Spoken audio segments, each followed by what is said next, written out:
เป็นหมอแล้วรวยอีหลีบ่มาเบิ่งกันครับว่ารายได้หมอมีหยังแหน่ผมหมอยินหรือว่าหมอทรงพลเด้อครับผมจบแพทย์มหาวิทยาลัยขอนแก่นปี2557หลังจากจบก็รับราชการ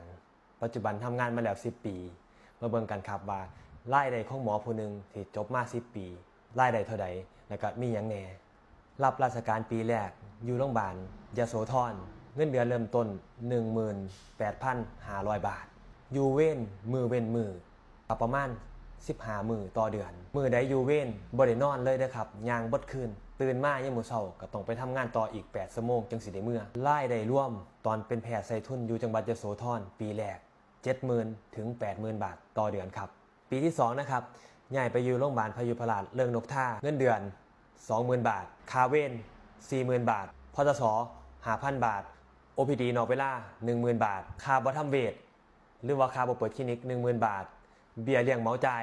20,000 บาทอยู่เว้นประมาณ10 มื้อต่อเดือนมื้อใดอยู่เว้นก็คือบ่ได้นอนเลยนะครับย่างบดคืนสอดแจงยามมื้อเช้าฟ้าวอาบน้ำฟ้าวกินข้าวแล้วก็ไปตรวจต่ออีก8 ชั่วโมง4 โมงแรงจังสิได้เมื่อเฮือนรายได้รวมทั้งหมดอยู่ที่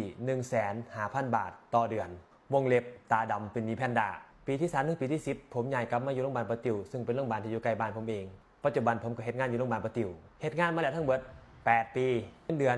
36,000 พจส 10,000 เบี้ยเลี้ยงเหมาจ่าย 20,000 ค่าเบน 20,000 ค่าบ่เปิดคลินิกหรือค่าบ่ทำเวทผมบ่ได้นะครับเพราะว่าผมเปิดคลินิกครับอยู่เว้นประมาณ6 วันต่อเดือนมื้อใดที่อยู่เว้นก็ได้นอนแน่บ่ได้นอนแน่แต่ถ้าเก็บชั่วโมงร่วมกันก็สิได้ประมาณมื้อละ 3-4 ชั่วโมงก็ถือว่าดีขึ้นรายได้รวมที่อยู่โรงพยาบาลประติวต่อเดือนอยู่ที่ประมาณ 86,000 บาทต่อเดือนแฮงทำงานไปเงินเดือนแฮงน้อยลงเรื่อยๆจาก 150,000 บาทเหลืออยู่เดือนละ 86,000 บาทเองครับที่ได้ลดลงเพราะว่าอยู่เว้นน้อยลงนำได้นอนได้พักผ่อนหลายขึ้นสุขภาพก็ดีขึ้นได้มีเวลาไปเฮ็ดอย่างอื่นอีกเล็กน้อยสำหรับผมเองนะครับอาชีพแพทย์บ่ได้รวยอย่างที่หลายคนเข้าใจแต่ก็พออยู่พอกินอยากได้หยังก็พอได้ซื้ออยู่บ่ได้ทุกข์บ่ได้ยากปานใดแต่ถ้าสิให้รวยบ่ได้รวยขนาดนั้นเด้อครับแล้วก็อาจสิบ่ได้มีเวลาไปเฮ็ดอย่างอื่นหลายเพราะว่าต้องทำงานประจำแล้วก็ต้องเข้าเวรจริงแล้วมีอาชีพอื่นที่สามารถสร้างรายได้ได้หลายกว่านี้หลายแล้วก็มีเวลาพักผ่อนกว่านี้หลาย